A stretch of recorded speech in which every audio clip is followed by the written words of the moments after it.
మహాభారతంలోంచి మనం ఎన్నో మంచి మంచి కథల రూపంలో తెలుసుకుంటూ ఉన్నాం. అవన్నీ మోరల్ స్టోరీస్. ఒక రకంగా మహాభారతం మన ఇప్పుడున్నటువంటి కలియుగంలో మనందరికీ ఎంతో మార్గదర్శకం అన్నమాట. ఇక విషయానికి వస్తే ద్రౌపది స్వయంవరం అయింది. అందులో ఆ అర్జునుడు ఆ మసి యంత్రాన్ని ఛేదించడం, ద్రౌపదిని సొంతం చేసుకోవడం, ఇంటికి వచ్చినటువంటి కుంతీదేవితో ఒక మాట, ఒక పండు తెచ్చారంటే ఆవిడ అలవాటు ప్రకారం 5 అన్నదమ్ములు పంచుకోండి సమంగా అని చెప్పడం. దాంతో అప్పుడు అయ్యో ఎంత మాట అయిందమ్మా అని చెప్పేసి, ఇలాగా ద్రౌపది ఇలా నేను గెలిచాను అందుకే ఆ మాట అలా అన్నాను అంటే, తల్లి మాట ఇక కాదనలేం కాబట్టి ఆవిడ మాట ప్రకారం 5 ధర్మరాజు, భీముడు, అలాగే అర్జునుడు, నకులుడు, సహదేవుడు, ఈ 5కి ఆవిడ భారీగా ఉండాల్సిన పరిస్థితి వచ్చింది అక్కడ. సరే దానికి జరగడానికి దాని వెనకాల ఏదో ఒక కథ ఉంటుంది. కథ వెనక కథలాగా అది పక్కన పెడితే, ఆ సమయంలో వీళ్ళు మళ్ళా ఈ అయిపోయిన తర్వాత ఇక్కడికి వచ్చిన తర్వాత కాండభవనంలో ఇంద్రప్రస్థ అనే నగరాన్ని ఏర్పరచుకుని దాన్ని చూసుకుంటూ ఉండడం జరుగుతుంది. ధర్మరాజు దాన్ని ఇదవుతుంది, రాజుగా ఉంటాడు. అప్పుడు ఆ సమయంలో నారద మహర్షి ముల్లోకాలు తిరుగుతూ ఈ పంచ పాండవుల దగ్గరికి వచ్చాడు. వచ్చిన వెంటనే అక్కడ ద్రౌపది ఇలాగే చేసుకున్నాను విషయంతో చెప్పిన తర్వాత, ఈ పాండవులు పంచపాండవులు ఒకే మాటగా ఒకటే బాటగా ధర్మరాజు అనుజుడు అగ్రజుడు ఎలా చెప్తారు నడుచుకుంటూ ఉంటారు. వాళ్ళు చాలా ప్రాణప్రదంగా ఉంటారు. ఒకరితో ఒకరికి ఎప్పటికీ కూడా వాళ్ళకి ఏమి అభిప్రాయ భేదాలు, మనస్పర్ధలు, శత్రుత్వాలు ఏవి రాలేదు. మొత్తం మహాభారతాన్ని పరికిస్తే వాళ్ళ మధ్య ఎటువంటి పొరపచ్చులు రాలేదు ఈ విషయంలో కూడా. సరే నారద మహర్షి వచ్చిన తర్వాత, మీ పాండవులకి నేను ఒక కథ చెప్దాం అనుకున్నాను అని చెప్తాడు నారదుడు.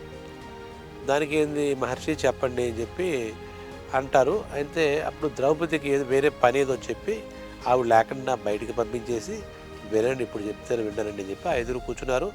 నారద మహర్షి కథ చెప్పడం మొదలెట్టాడు. ఇప్పుడు ఆ కథని ఇప్పుడు మనం ఇవాళ తెలుసుకుందాం. అదేంటంటే, తిలోత్తమ సృష్టి వెనకాల ఉన్నటువంటి రహస్యం ఏంటి, సుందోపసుందులు అని ఇతర రాక్షసుల కథ ఇదనమాట. అప్పుడులో అనగనగానే మొదలెడితే నికుంభుడు అని ఒక రాక్షసుడు ఉండేవాడు. నికుంభుడు, వాడికి 2 కొడుకులు పుడతాడు. సుందుడు, ఉపసందుడు అని 2కి పేర్లు పెట్టుకుంటారు. మంచి బలాఢ్యులు, నెంబర్ 1 అనమాట. రాక్షసుల్లో వాళ్ళకి మించిన బలం లేదన్నట్టుగా. వాళ్ళు ఒకసారి ఏంటంటే మొత్తం ఈ విశ్వం మీద పట్టు సంపాదించాలని ఒక ఆలోచన వచ్చి, బ్రహ్మ గురించి మనం తపస్సు చేస్తే, ఆయన దగ్గర నుంచి వరాలు పొందితే మనకి ఇంకా ఈ సృష్టిలో తిరుగులేదు, మనం దీన్ని వెలగబెట్టేయచ్చు ఈ సృష్టిని అని చెప్పేసి ఈ సుందోపసుందరికి ఒక ఆలోచన కలుగుతుంది. ఒక ఆలోచన కలిగినప్పుడు అప్పుడు వాళ్ళు ఏం చేస్తారు అంటే, బ్రహ్మ గురించి ఘోరమైన తపస్సు చేయడం మొదలెడతారు. రాక్షసులకి ఈ తపస్సు చేయడంలో వాళ్ళకి ఎనలేని శక్తి ఉంది కానీ సంవత్సరాల పాటు తపస్సు చేశాడు. బ్రహ్మ వాళ్ళకి ప్రత్యక్షమయ్యాడు. తపస్సు చేసాడికి ఆ తపస్సుకు మెచ్చుకొని బ్రహ్మ వచ్చి, నీకు ఏం కావాలి మీ సోదరులకి. ఈ సుందోపసుందులు ఏంటంటే చాలా ఆత్మీయులుగా ఉంటారన్నమాట. ఒకటే ప్రాణంగా, ఒకటే ఆత్మగా అన్నంతగా వాళ్ళిద్దరూ ఉంటారన్నమాట. వాళ్ళిద్దరూ వేరుగా కాదు, సుందుడు వేరు కాదు, సుందోపసుందులు ఇద్దరూ ఒకటే అన్నంత ఆత్మీయంగా ఆప్యాయంగా ఉంటారు. అప్పుడు బ్రహ్మదేవుడు వచ్చి అలా అడిగేసరికి వాళ్ళిద్దరూ కలిసి ముక్తకంఠంతో ఏంటంటే, బ్రహ్మదేవ మాకు ఒక వరం కావాలి, మాకు అమరత్వం కావాలి, మేమేం కోరుకుంటే అది జరగాలని 2-3 కోరికలు వలసగా చెప్తారు. అప్పుడు సృష్టికర్త అయినటువంటి బ్రహ్మ ఒక మాట చెప్తారు, మీ తపస్సుకు మెచ్చాను, మీరు కోరిన వరాలు ఇవ్వాలని వచ్చాను, అయితే మీకు శాశ్వతంగా జీవించే వరాన్ని నేను ఇవ్వలేను, అంటే అమరత్వాన్ని నేను మీకు ఇవ్వలేను, అది నేను చేసే సృష్టి కార్యక్రమాలకు విరుద్ధం, కాబట్టి ఇంకేదైనా కోరుకో అని చెప్తే, అయితే మాకు ఒక్క మాట చెప్తాం వినండి, ఎవరి చేతిలోనూ మాకు మరణం ఉండకూడదు అని ఒక మెలికి పెట్టామనుకుని సుందోపసుందులు ఇద్దరు కూడా బ్రహ్మదేవుడిని ఆ వరం అడిగారు. ఎవరి చేతిలోనూ వీనికి మరణం ఉండకూడదు. ఈ మరణం ఉండకూడదు అన్నప్పుడు సుందోపసుందులు కోరుకుని సరే అంటాడు బ్రహ్మ. అక్కడ ఆ వేడిలో ఇది ఆ వరం అయిపోయింది. ఇంకా అక్కడి నుంచి మనకి ఎవరి చేతిలోనూ మరణం ఉండదు కదా అని చెప్పేసి ఈ లోకం మీద పడి ప్రతి ప్రాణిని, ప్రతి మహర్షిని, ప్రతి జీవిని కూడా వీళ్ళు మూర్ఖంగా హింసించడం మొదలుపెట్టారు. వీళ్ళకి రాక్షస జాతిగా, దానికి తోడు బ్రహ్మ ఇచ్చినటువంటి వరం తోడైంది.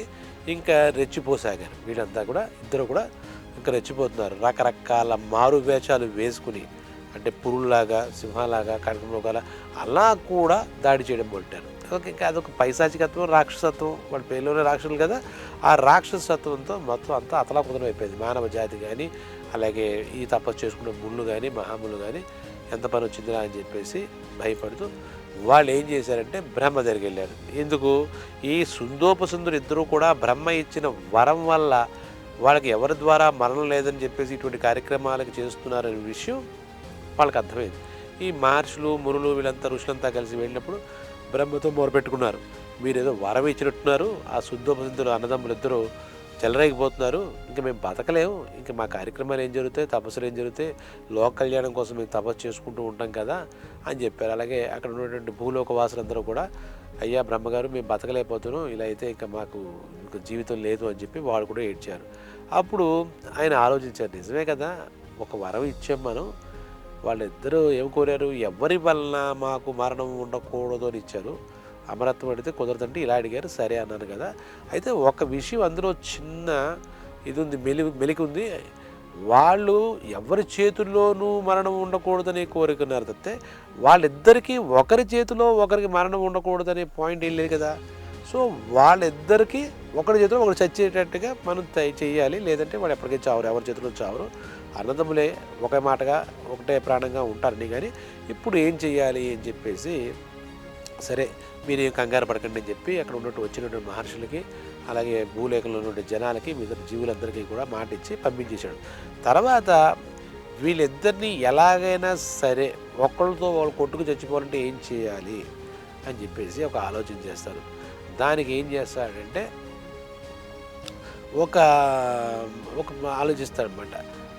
బ్రహ్మగారు ఏం చేస్తాడు అంటే, మొత్తం ఈ సృష్టిలో అందంగా, అద్భుతంగా, సౌందర్యంగా ఉన్న ప్రతి వస్తువులోనూ, ప్రతి మనిషిలోనూ ఒక తిల ప్రమాణం, అంటే నువ్వు గింజ ప్రమాణం అందం తీసుకురండి అని చెప్పి ఆయన అనుచర గణాన్ని పంపిస్తాడు బ్రహ్మదేవుడు. వాళ్ళు వెళ్ళి ఈ సృష్టి అంతా వెతికి ప్రతి చోట వాళ్ళకి కనపడిన సౌందర్య రాసులలోంచి ఒక్కొక్క తిల ప్రమాణం, అంటే తిల అంటే నువ్వు గింజ, ఆ నువ్వు గింజ ప్రమాణం ఇక్కడ ఈ అందం ఉంది, ఇందులో ఉందని చెప్పి మొత్తం జీవరాశుల్లో కానీ అన్నింటిలోంచి మొత్తం తీసుకొచ్చి ఆ బ్రహ్మగారి ముందు అయితే అక్కడ ఆయన ఏం చేస్తాడంటే, ఈ తెచ్చినటువంటి నువ్వు ప్రమాణం ఈ సౌందర్యంలో నుండి ప్రమాణాలను తీసుకొచ్చారు కదా, వీటిలన్నిటిని పోగేసి కుప్పగా పోసి ఒక అద్భుతమైన సౌందర్య రాశి. ఎందుకంటే ప్రపంచంలో సౌందర్యం అంతా అందులో ఈ మాత్రం, అంటే తిల ప్రమాణంగా తెచ్చారు కాబట్టి వాటి ఒక అద్భుతమైన సౌందర్య రాశిని సృష్టించాడు.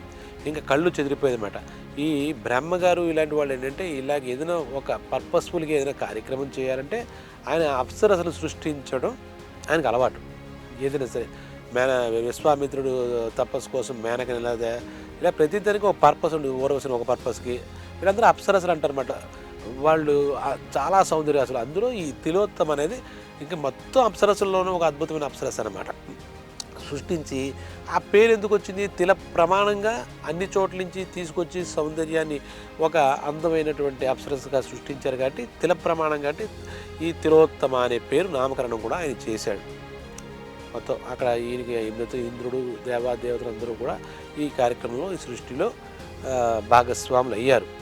అయిన తర్వాత తిలోత్తమ వచ్చింది, నన్ను సృష్టించారు కదా, నా సృష్టి అయిపోయాక ఇప్పుడు నా కర్తవ్యం ఏంటి, నేను ఏం చేయాలి మీరు చెప్తే నేను నా పనిలో దిగుతాను లోక కళ్యాణం కోసం అని చెప్పి అద్భుతమైన సౌందర్య రాశి అప్సరస తిలోత్తమ చెప్పింది.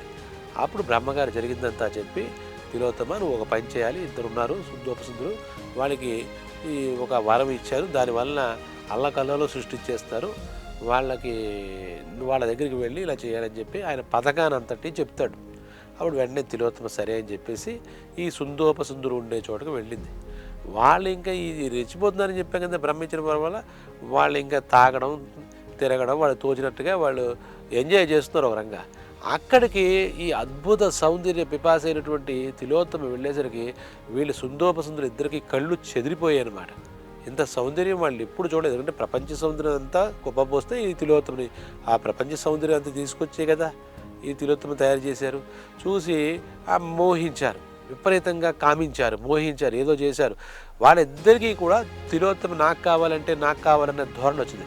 అప్పటిదాకా వాళ్ళిద్దరి జీవితంలో ఎక్కడా పొరపచ్చలేని జీవితంలో మొట్టమొదటిసారిగా విభేదాలు పొడచూపాయి ఈ తిలోత్తమ అనే అప్సరస వల్ల. ఒక అందమైన అమ్మాయి ఎంత గొడవలు తీస్తుంది అనేది పురాణాలు చదివి తెలుస్తుంది. ఇక్కడ కూడా ఈ తిలోత్తమని చూసేసరికి జరిగింది. నాకు కావాలి, నాకు కావాలి, నాకు కావాలంటే అప్పుడు తిలోత్తమ ఏం చెప్పిందంటే, మీరిద్దరు అన్నదమ్ములు, నేను నీకంటే నీకు, నీకంటే నీకంటే మీరు మాట్లాడుకోవడం కాదు, మీ ఇద్దరిలో ఎవరు బలవంతులో నాకు తెలిస్తే, మీరు ఎవరు బలాఢ్యులో నాకు తెలిస్తే వాళ్ళని నేను వివాహం ఆడతాను, వాళ్ళతోనే నేను ఉంటాను అని చెప్పి తిలోత్తమ తన కండిషన్ కాస్త చెబుతుంది. అప్పుడు ఎలాగ బలాఢ్యులు తెలియడం, ఒకళ్ళు కొట్టుకుంటే కానీ బలవంతులు ఎవడో తెలియదు. ఇంకా వాళ్ళిద్దరూ నాకు కావాలంటే నాకు తెలియదు, ఇంకా మోహంలో పడిపోయారు. ఆ తిలోత్తమ ఆ మోహావేశంలో ఉన్నారు, కామావేశంలో ఉన్నారు. తిలోత్తమ ఎలాగే దక్కించుకోవాలని చెప్పి ఈ అంతటి అన్నదమ్ములు అంత అప్పటిదాకా ప్రేమానురాగాలతో ఒకటే మాటగా ఒకటే ఆత్మగా రెండు సిరీలుగా ఉన్న వాళ్ళు కొట్టుకుని చచ్చారు. కొట్టుకోవడంలో ఇద్దరు కొట్టుకుని కాసేపు యుద్ధం చేశారు. ఇద్దరికి ఏంటంటే ఒకటే ఆశ, తిలోత్తమ సొంతం చేసుకోవాలి. సో తిలోత్తమ సొంతం అవ్వలేదు, ఏమో లేదు. ఈ సుందోపసింధులు ఇద్దరు కూడా ఒకళ్ళ చేతిలో ఒకళ్ళు ముష్టిఘాతాలు తిని దిక్కుమాలి చావు చచ్చారన్నమాట. దాంతో ఈ సుందోపసింధుల అని ఇద్దరు రాక్షస సోదరుల గొడవ ప్రజలకి అలాగే మహర్షులకి అందరికీ తప్పిందనమాట. తిలోత్తమ సృష్టి రహస్యం అది.